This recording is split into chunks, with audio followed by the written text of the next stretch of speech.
திருப்தி அப்படிங்கிறது நம்ம எல்லாவற்றையும் பெற்றிருப்பதினால் வருவது அல்ல.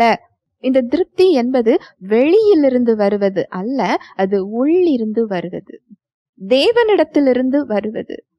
இந்த தேவ அன்பில் அந்த திருப்தி இருக்கிறது.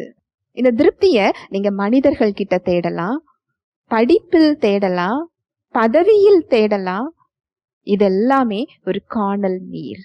அது ஒரு உப்பு தண்ணீர் போன்றது. எனக்கு இதை பெற்றுக்கொண்டா நான் திருப்தியாயிருவேன் அப்படின்னு சொல்லி நீங்க நினைத்து அதை நோக்கி நீங்க ஓடலாம், அதை நீங்க பெற்றுக்கொள்ளவும் செய்யலாம். ஆனால் அதில் உங்கள் தாகம் அடங்காது. அடுத்து இன்னொரு காரியத்தின் மீது உங்களுடைய திருப்தி போயிடும்.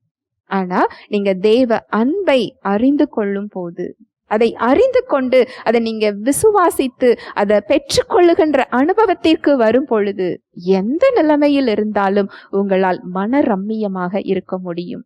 ஹல்லேலூயா, பிரைஸ் தி லார்ட்.